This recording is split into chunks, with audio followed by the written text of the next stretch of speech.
de TV Liberté, bonjour. Nous avons la joie de recevoir ce matin Bernard Gantois. Bonjour Bernard. Bonjour Anne et bonjour aux téléspectateurs. Vous connaissez Bernard puisqu'il a publié d'abord son premier livre que j'aime beaucoup qui s'appelle La saga des Louis, un roman historique chez Via Romana, qui est l'histoire d'une même famille sur plusieurs générations, famille de l'Est. Et à partir de quel À partir siècle? de Charlemagne. À partir de Charlemagne. À peu près. Et c'est extraordinaire parce qu'à partir de cette famille, vous décrivez l'évolution du monde et de toutes les forces économiques et politiques. Et spirituelles. Et spirituelles, bien sûr. Et c'est un livre tout à fait passionnant. Vous avez écrit un livre qui s'appelle aussi Les mirages des valeurs de la République, biographie du mensonge, Les guerrières, chez Via Romana aussi, et une lettre ouverte au pape François. Oui, c'était un petit coup de gueule, mais c'était au début de son pontificat. Il faudrait que je fasse une version rénovée. Oui. Et aujourd'hui, vous nous proposez un livre qui s'appelle Autopsie d'un assassinat, en route pour une dictature mondiale, et c'est publié aux éditions de Chiré. Alors, c'est un livre extrêmement intéressant parce que vous partez de quelque chose de très concret, qui est la voiture. Vous êtes un fou, je dois le dire, vous êtes un passionné de voitures. Mais je connais bien les transports publics. Mais vous êtes aussi un polytechnicien. Vous vous êtes occupé beaucoup de transport professionnellement dans le monde entier. Et vous avez analysé ce sujet sous un angle politique qui est assez étonnant. Votre thèse, en quelque sorte, c'est depuis la Révolution française, le politique est devenu l'art des symboles. La voiture est le symbole de la liberté. Absolument. Donc, il faut tuer la voiture, puisque, comme chacun sait, la Révolution française n'a pas pour but de nous rendre libres. Et je dirais que pour créer le gouvernement mondial que le mondialisme essaie de mettre en place, il est absolument indispensable, condition nécessaire, peut-être pas suffisante, mais en tout cas nécessaire, de tuer tous les symboles de liberté, dont la voiture. Et que chacun reste à la niche. Absolument. Et c'est bien parce que j'avais, si j'ose dire, un pied dans la politique de transport et que j'aimais bien l'automobile, que j'en ai conçu cette idée que de la nécessité de la détruire, et j'ai assisté en spectateur aux 50 ans de sa destruction, parce que la destruction est presque achevée maintenant, et donc un tel phénomène aussi permanent, aussi durable, aussi obstiné, ne pouvait avoir qu'une raison politique majeure. Un plan bien précis. Un plan bien précis. On y reviendra peut-être tout à l'heure, mais tout ça a commencé à la fin du 19e. À la fin du 19e, et vous nous montrez comment, en Russie soviétique, il n'y a que les membres du parti. Les membres du Politburo qui roulent en voiture avec chauffeur. Les autres, ils doivent marcher à pied. Ils doivent marcher à pied ou prendre le métro. Ou prendre le métro, c'est-à-dire un transport collectif.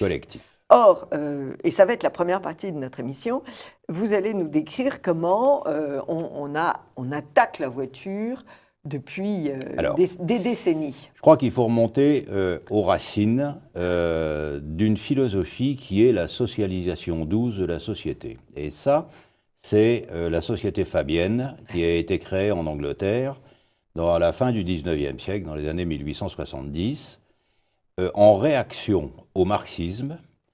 Parce que le phénomène a été le suivant à l'époque. L'industrie anglaise faisait travailler ses esclaves. Oui, et depuis le plus jeune âge. Depuis le plus jeune âge. Réaction et femmes, compris. Réaction contre ce phénomène, Marx. Marx et sa révolution, la lutte des classes, etc. 1848, parution du manifeste communiste, à la veille de la révolution en France.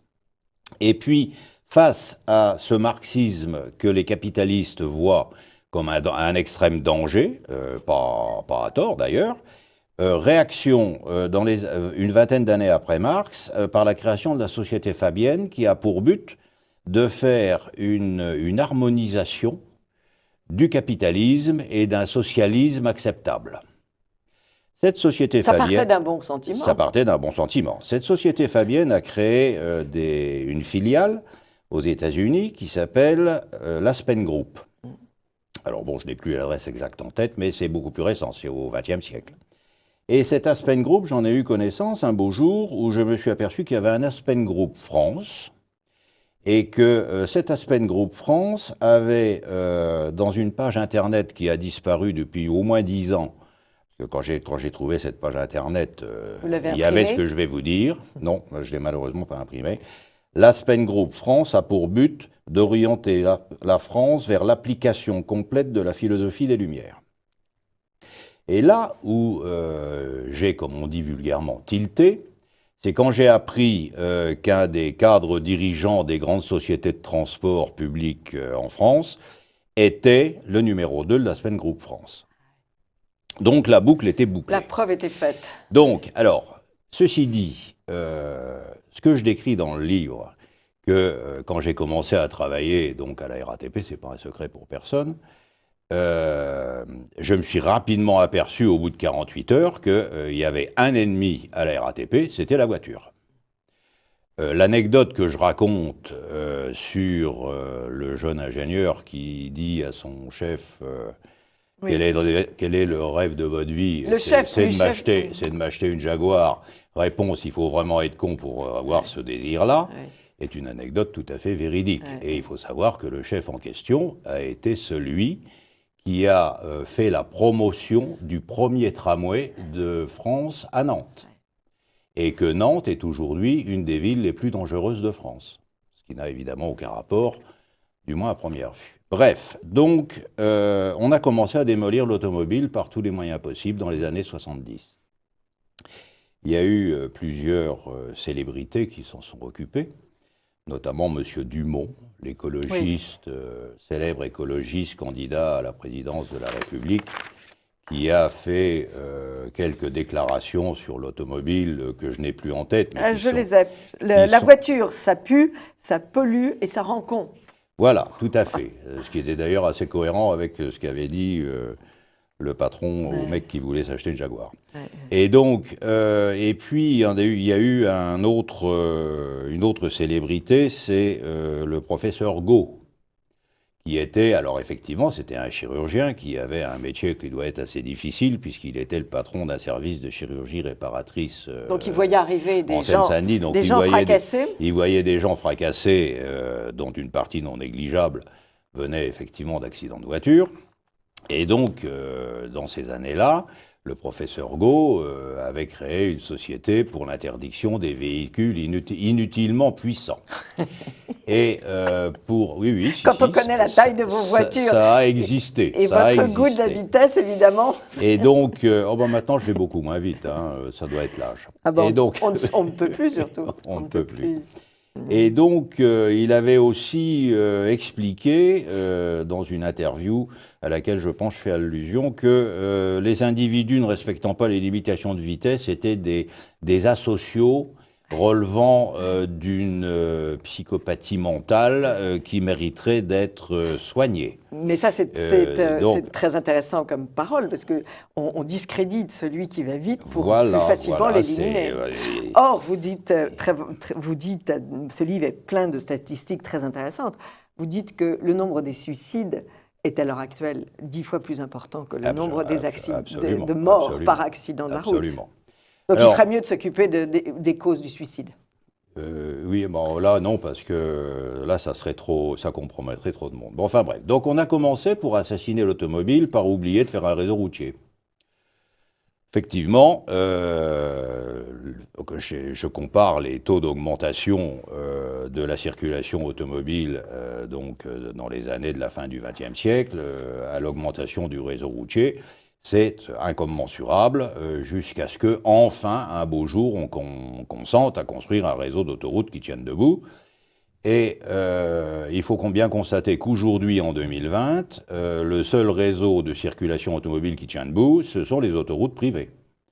Puisque les nationales ne sont plus entretenues. Et quand on va se promener dans le Massif central ou dans des régions un peu désertes, pour peu qu'il y ait un pont de la fin du 19e siècle qui traverse une vallée en dessous de laquelle passe un torrent, Il existe quelques exemplaires de ce genre d'ouvrage où même moi, j'étais pas très tranquille pour m'engager sur ce pont. Je ne sais plus où il était, je l'ai pas noté parce qu'on ne pouvait pas rester bien longtemps. Donc première chose, pour tuer l'automobile, ne pas faire de réseau routier. Alors les autoroutes ont un peu arrangé le problème, mais pas totalement bien sûr. Deuxième chose, virer l'automobile des villes. Alors là, c'est la grande aventure des tramways. Monsieur Parce que Delanoë ayant dit « Nous ferons en sorte que l'automobile à Paris devienne le moyen de transport le plus inconfortable, le plus lent et le plus cher. » Absolument. Merci, monsieur Delanoë. Donc, mais ça, c'est une politique qui a commencé bien avant. Delanoë, c'est relativement récent. Déjà dans les années, je n'ai plus la date de l'inauguration du tramway de Nantes, le premier en France, mais ça doit être dans les années 80.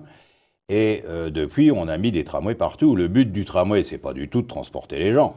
Le but du tramway, c'est de prendre des mètres carrés à la circulation. Et il y a un autre but beaucoup plus sournois, mais qui a été magnifiquement évoqué par M. Chirac quand il est venu inaugurer le tramway de Bordeaux, dans lequel j'ai eu quelques activités.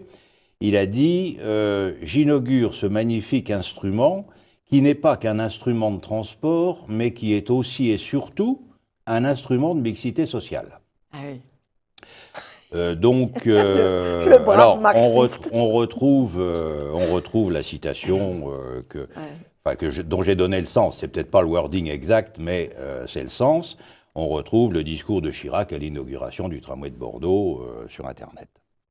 Bref, donc, on a lancé les opérations tramway ayant pour but de virer les voitures des villes, sauf à Paris qui a un peu plus résisté parce que le tramway ne se justifiait pas parce qu'il y avait le métro, et puis surtout Chirac, malgré... il n'avait pas le même âge entre sa mairie de Paris et puis l'inauguration de Bordeaux. Il a construit des parkings un peu partout dans Paris qui permettent à Madame Hidalgo de faire ses frasques, de par le prix exorbitant qu'elle facture. Mais bon, c'est une autre histoire. Donc on a viré... À Paris, il y avait le PC, le bus petite oui, ceinture. Absolument. Donc, qui faisait deuxième très bien étape, première étape, on ne construit pas de route. Deuxième étape, on sature les villes de tramway. Maintenant, il y en a à peu près partout. Et puis, troisième étape, on fait marcher la machine à cash. Donc, la machine à cash, ça consiste tout bêtement à accabler l'automobile d'impôts divers et variés, de vignettes, de taxes sur l'essence, de taxes carbone qui va bientôt revenir. Bref, de prix d'assurance dans lesquels la sécurité sociale prend les 2/3 des primes, enfin une bonne partie des primes. Bref, le prix des parkings, le prix des contraventions, les radars qui sont mis là où ça paye et pas là où c'est dangereux. Oui. Bref, c'est tout le système. Et puis, une des dernières étapes de l'assassinat, c'est la culpabilisation. Alors là, c'est l'écologie. Donc, vous êtes un mauvais citoyen parce que vous avez une voiture qui consomme 12 litres au 100. Oui. Bon. Ah bah oui, mais elle est confortable, j'ai besoin de la place, et puis c'est un 4x4. Ah là là, c'est l'abomination. Là, vous êtes quasiment un représentant du diable. Oui. Bon, alors il y en a chez qui la culpabilisation, ça marche. Il y en a d'autres chez qui ça ne marche pas. Ceux-là écrivent des bouquins. Il y en a d'autres chez qui ça ne marche pas. Bon. Donc, bref, pendant tout ce temps-là, professionnellement, je travaillais dans les transports publics quand même. Donc j'étais bien placé pour voir les réactions du système qui gère les transports publics par rapport à ces décisions que prenaient les gouvernements pour éliminer la concurrence, en quelque sorte. Et alors, il y a, à chaque fois que j'allais assister à une conférence d'un maire qui voulait installer un réseau de tramway ou d'un directeur de la SNCF qui voulait... parler d'autre chose. Il voulait parler du fait qu'il ne fallait pas privatiser la SNCF en mettant l'exploitation en concurrence avec la Deutsche Bundesbahn. Il parlait d'autre chose, mais en fait, une fois qu'il avait parlé 30 secondes de la concurrence de la Deutsche Bundesbahn, il parlait pendant 1 heure de l'automobile. Donc c'était leur obsession, que ce soit la RATP ou la SNCF, c'était l'automobile. Et à la limite, la privatisation de la SNCF, ils s'en foutaient, ce qu'il fallait, c'est enlever l'automobile. Bref, tout ça fait que maintenant, l'automobile... Puis vous ajoutez la multiplication des TGV. Oui, alors les TGV, si vous voulez, si on regarde, enfin, un gouvernement raisonnable devrait investir ou autoriser les investissements publics là où ça a un petit minimum de rentabilité. Ouais. Bon, Le en fait, Paris-Lyon est rentable. oui, Paris-Lyon est rentable, point barre. Tous les autres, même tous pas les autres perdent du Paris-Marseille. fric. Non, Paris-Marseille, ça ne l'est déjà plus. Ah oui. Et non, parce que Paris-Marseille, beaucoup de gens se disent, oh là là, en TGV c'est long, je prends l'avion. Ah oui. Ceci dit, l'avion, c'est pas forcément C'était plus confortable. rigoureusement, parce Enfin, que peu le temps importe. d'aller à l'aéroport et de... Absolument, mais bon, il y a Avec beaucoup tous de les gens, il y a contrôles beaucoup de gens actuels. qui prennent l'avion. Et alors, il y a une autre ligne qui est flirte doucement avec un minimum de rentabilité, c'était Paris-Londres, Oui, Paris-Londres et l'Eurostar. Paris-Bruxelles, hein, l'Eurostar. Manque de peau, avec le Brexit, l'Eurostar va bientôt suivre le sort d'Eurotunnel, dont vous avez entendu que maintenant, les patrons d'Eurotunnel appellent au secours la SNCF et les British Rail parce qu'ils ont perdu 80% de leur trafic. Bref, donc on a tout fait pour la démolir. On va l'achever avec la voiture électrique. Parce que, bon, évidemment, la voiture actuelle consomme de l'essence, du pétrole. Bon, mais du pétrole, il y en a tant qu'on en veut. Ce n'est pas le cas du lithium. Et comme le lithium qui sert à faire les batteries des voitures électriques est quasiment à 80% pour le lithium mondial aux mains des Chinois, il y a quelque temps, on était dépendant des Saouds et de l'Arabie Saoudite, et puis de quelques autres du coin, là. Dans quelque temps, on sera dépendant des Chinois qui, eux, ne sont pas plusieurs, ils sont un et ils tiennent tout le lithium. Je ne suis pas certain que ce soit bien mieux. Et puis, qu'est-ce qu'on va faire des batteries une fois que les batteries sont usées? Parce que les batteries au lithium, au bout de 1000 recharges, dans les meilleurs cas, ça s'abîme. J'ai entendu dire qu'il y avait quand même quelques problèmes. Il y a un petit scandale à la Poste. Il y a eu 200 voitures électriques d'achetées, de commandées, de fabriquées. Et au bout de 2 ans, elles sont toutes dans un garage de voitures à détruire. Celle-là, je ne la connaissais pas, mais ça vient de sortir. mais ce n'est pas incohérent avec ce que j'en pense. Bref, la voiture est morte. Alors, il y aura toujours des déplacements, mais vous avez certainement entendu qu'on met au point la voiture autonome. Alors, la voiture autonome, c'est l'avenir de l'automobile, qui ne va plus être une industrie automobile, qui sera une industrie bancaire, puisque on sera certainement dans le cadre d'un grand pouvoir des banques. Les banques auront une ou deux sociétés qui fabriqueront des voitures autonomes qui seront toutes les mêmes. Il y aura un petit modèle, un modèle moyen, un gros modèle et puis une camionnette.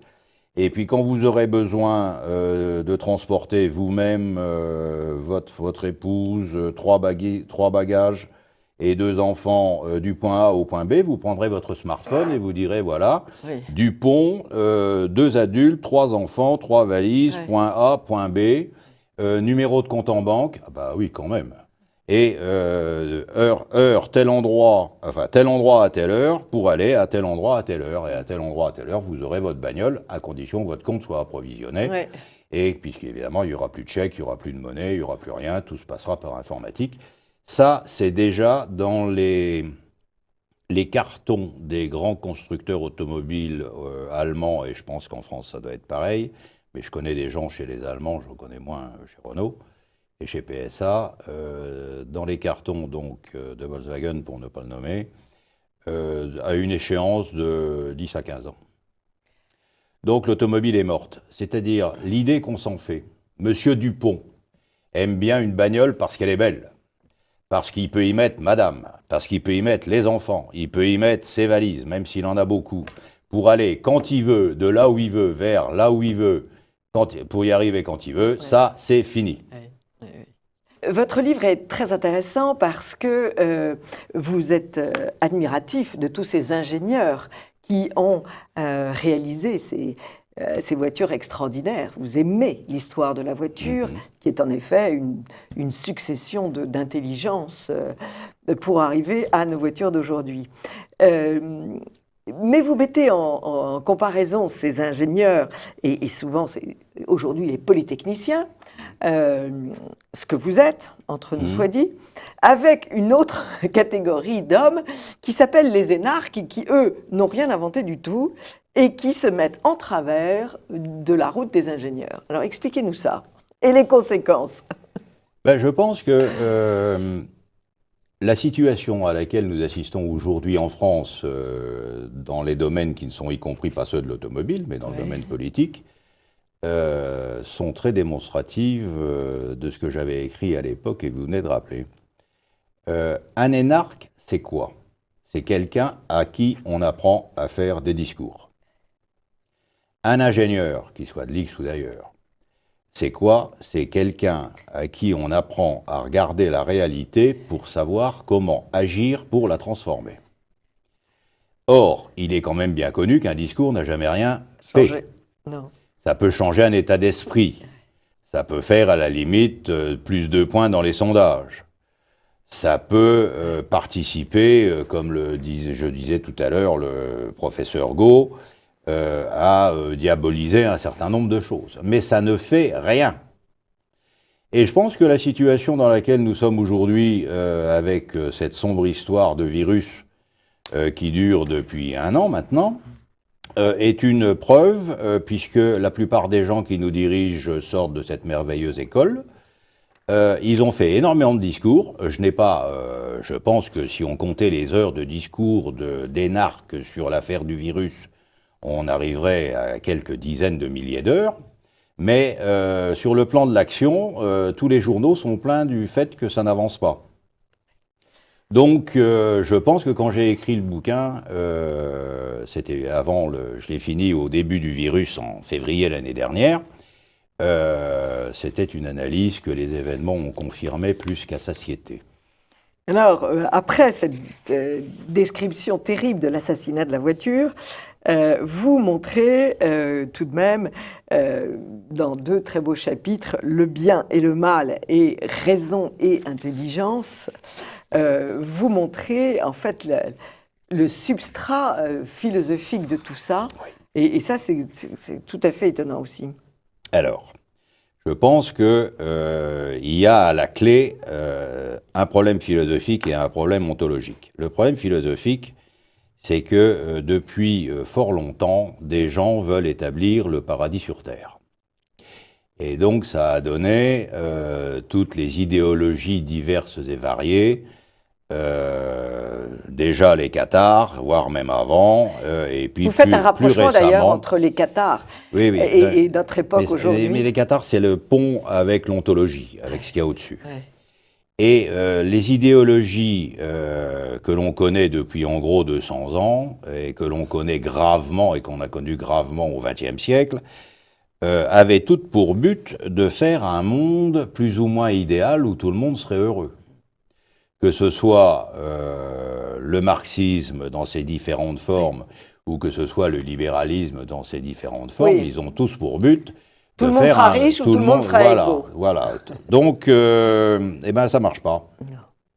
Ça ne marche pas pour une raison très simple, c'est que ces idéologies ont pour but de modifier la réalité pour qu'elle soit conforme au concept, et non pas pour but d'avoir des concepts pour que la réalité soit prise en compte. Ce qui est tout à fait le contraire. Donc, nier la réalité, ce qui est la caractéristique de l'idéologue, Rousseau disait, autant que je me souvienne, dans le contrat social, quelque part, et qu'on n'en vienne pas m'ennuyer avec les faits. Bon. Donc, il ne savait pas que les faits sont têtus. Oui, mais les autres disaient que les faits sont têtus. C'est vrai qu'ils sont très têtus, c'est pour ça que tout ce qu'a raconté Rousseau, enfin bref, c'est une autre histoire. Donc, si vous voulez, l'idéologie croyant en elle-même, elle définit par définition le bien. Et tout ce qui n'est pas elle, c'est le mal. Alors, c'est une définition du bien et du mal qui est relativement éloignée de celle du décalogue, hein, c'est sûr, mais c'est celle que l'idéologie applique. Alors, cette idéologie, donc, il y a eu le marxisme, il y a eu l'application du marxisme, le communisme dans ses différentes formes, et maintenant, le communisme, depuis que le mur est tombé, il s'est recyclé en écologie. Et l'écologie, c'est, il faut faire une terre avec 0 carbone dans 1 siècle. Ça se plantera comme tout le reste, c'est toujours planté. Oui. Alors là aussi, l'écologie, vous montrez de façon très précise qui tient les manettes de l'écologie. Vous nous apprenez que WWF, donc la grande société de défense des animaux, est soutenue par Goldman Sachs. Absolument, absolument. Mais en fait, il faut lire l'Empire écologique, qui est un bouquin qui est sorti il y a une vingtaine d'années. Qui décrit tout ça, et il y a deux personnages qui sont clés dans notre folie du réchauffement climatique anthropique. Alors je ne dis pas que la Terre se réchauffe pas, mais enfin, à mon avis, le Soleil est pour plus pour quelque chose que le pot d'échappement, même de mon 4x4. Hein. Bon. Donc, en fait, le coup a été monté par Rockefeller, David, celui qui est mort il y a quelques années, à 104 ans, et un certain Maurice Strong, qui ont monté cette affaire-là pour monter un business, ni plus ni moins. Et il faut savoir que Maurice Strong a été, il a été le promoteur de la réunion de Stockholm, puis de la réunion de Rio, puis de la réunion de Kyoto, la désastreuse réunion de Kyoto, tout ça sponsorisé par la Fondation Rockefeller, et que Maurice Strong a fini secrétaire général adjoint de l'ONU, et malheureusement, comme il avait un peu mis les mains dans la confiture sur l'histoire d'Irak, pétrole contre nourriture, il s'est fait virer de l'ONU, tout secrétaire général adjoint qu'il était, et il a fini, le grand comptapteur du CO2, en vendant des centrales thermiques à charbon en Chine. Parce que comme il était canadien, et que le Canada sait pas quoi foutre de son charbon, il l'envoyait en Chine, et ce qui était brûlé dans les centrales thermiques de M. Strong. Donc tout ça est écrit noir sur blanc dans plusieurs bouquins, et donc une fois qu'on a lu ça, on a parfaitement compris que les bobards de la transition écologique, c'est des pompes à pognon, et puis point barre. C'est des pompes à pognon. Le problème, c'est que ça rentre aussi dans un projet d'asservissement de l'homme. Absolument. On en a fait une idéologie. Et l'idéologie, donc, c'est automatiquement toutes les idéologies, d'une manière ou d'une autre, pour assurer le bien de la planète, imposent un gouvernement mondial d'une manière ou d'une autre. Rockefeller l'a dit et redit de différentes manières à plusieurs occasions. Sarkozy l'a dit aussi, d'une autre manière. Mais ce gouvernement mondial, que toutes les utopies dont l'écologie actuelle rêve, ne peut fonctionner que si c'est une dictature terrible. Parce que personne ne peut gérer 7 milliards d'individus à partir d'un pôle unique sans que ça soit une dictature terrible. Et même si on réussit à faire ce qui est l'objectif des mondialistes les plus énergiques, dirons-nous, de réduire la population mondiale à 5 ou 700 millions d'habitants. Ce qui est gravé dans le granit des Georgia Guidestones, qui est un monument qui existe aux États-Unis, qui a été construit en 1980. On ne sait pas par qui. Alors, compte tenu du premier commandement qui est gravé sur les Georgia Guidestones, qui est faire en sorte que la planète ne dépasse pas 500 millions d'habitants, et compte tenu que cette phrase en 1980 a été gravée dans le granit, mais qu'elle a été dite pour la première fois par Ted Turner dans les années 60, je pense que on peut se faire une idée. Quant au sponsor du monument, c'est l'équivalent de Stonehenge. C'est c'est beaucoup plus petit. Hein. C'est plus petit, mais c'est un petit Stonehenge avec 4 plaques de granit surmontées par une plaque qui fait la liaison entre les plaques de base. Et sur chacune des faces, donc 4 plaques, ça fait 8 faces.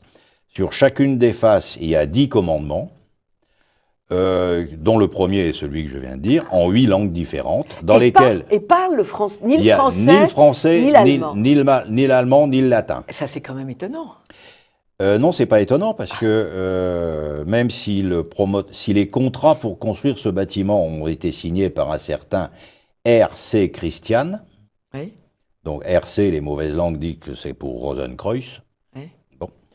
Il n'y a aucune des langues chrétiennes, initialement chrétiennes. Et donc il n'y a pas l'italien, il n'y a pas le français. L'allemand, c'était quand même avant Luther catholique. Et donc ces langues-là ont été éliminées. Bref.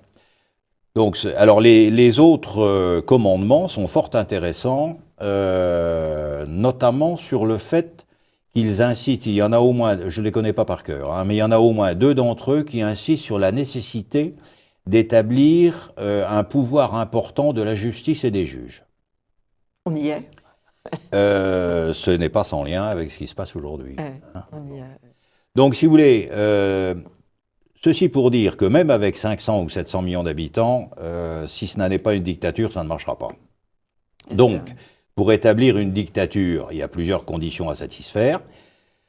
Tuer tous les symboles de liberté, et on revient au paragraphe précédent, Oui. et puis après, tuer la liberté tout court, même indépendamment de ces symboles. Et là, je pense que c'est un peu ce qu'on est en train de constater petit à petit. Et vous montrez comment l'Église est soumise à des attaques absolument quotidiennes et dans le monde entier, parce que justement, Oui, alors, elle est la défenseuse des libertés. Oui, parce que l'Église, dans les évangiles, le Christ, il a dit « allez évangéliser les nations Oui. ». Il n'a pas dit « allez évangéliser la planète ». Il n'a pas dit « allez évangéliser les Papous ou les Celtes ». Les nations. Bon, il a dit « les nations ». Donc, par définition, l'Église fonctionne avec le concept de nation.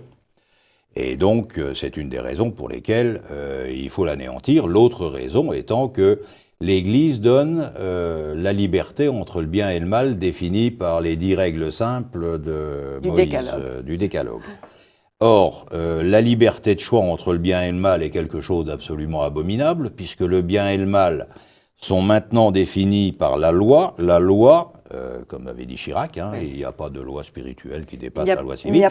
La loi étant définie par les idéologies. Idéologie, loi, définition du bien et du mal. Ah bah oui, mais c'est pas celui du Décalogue. Exit l'Église. Exit l'Église. Alors, je voudrais revenir sur les cathares. Je sais que Bernard Anthony a publié un livre sur les cathares, mais vous montrez une certaine similitude entre le mouvement cathare et les écolos d'aujourd'hui. Oui, alors, là, je pense qu'il faut remonter au 3e niveau, au niveau ontologique, si vous voulez. Les gens qui sont pour le paradis sur Terre, par opposition, bien sûr, au paradis terrestre qui est ailleurs. En gros, l'Église dit, ici, on fait ce qu'on peut.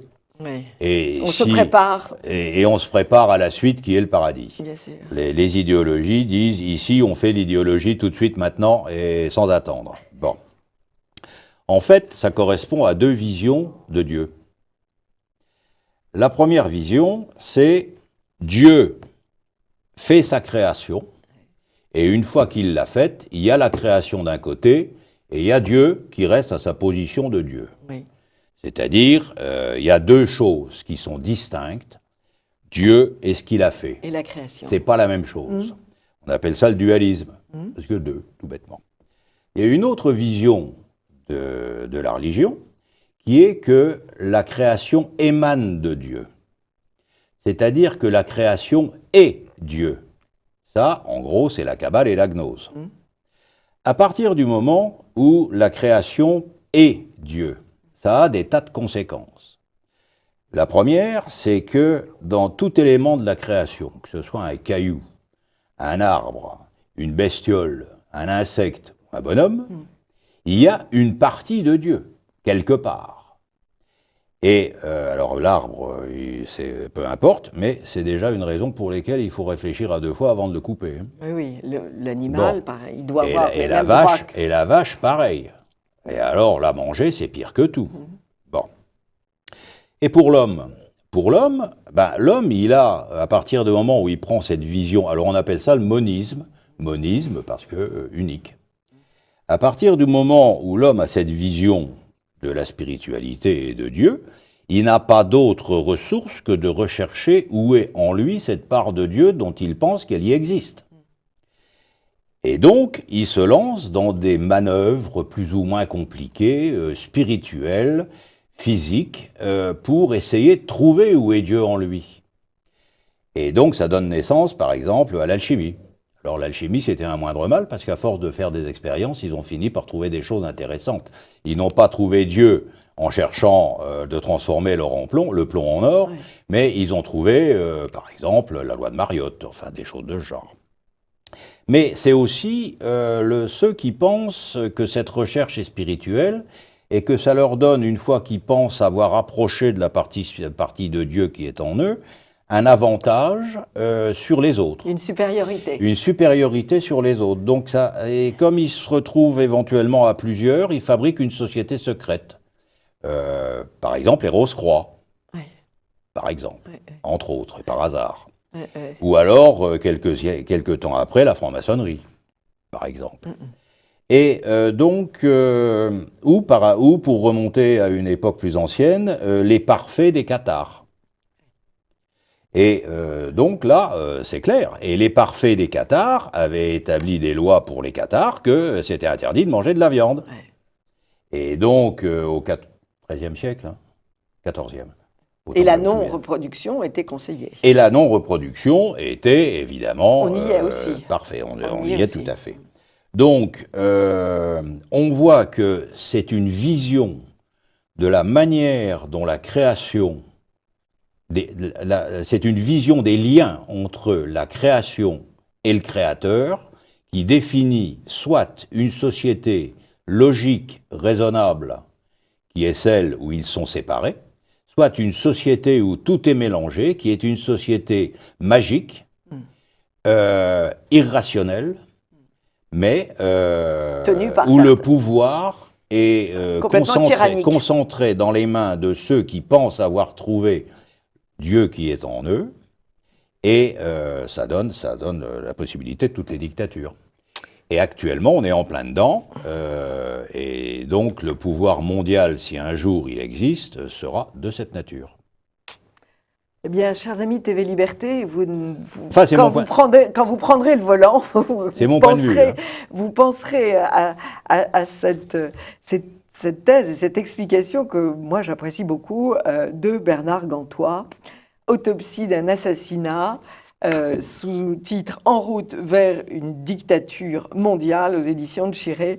Moi, je trouve que votre explication est extrêmement claire et ayant toujours pensé que la voiture était un élément d'autonomie et de liberté parfaite, je suis très sensible à vos arguments et je vous remercie pour ce livre qui est tout à fait passionnant, qui est à la fois un écrit sociologique donc sur la voiture et aussi un écrit politique et un écrit philosophique. Je dois dire, chers amis de TV Liberté, je n'en parle pas maintenant, mais le dernier chapitre de votre livre, Bernard, s'appelle « Fin de partie ». Et « Fin de partie », c'est la traduction de « Game Over ». Tout à fait. Des jouets dans les cafés. Et ce dernier chapitre est extrêmement passionnant parce que vous démontrez pourquoi cela ne marche pas, l'idéologie. Oui, alors... On va pas en parler.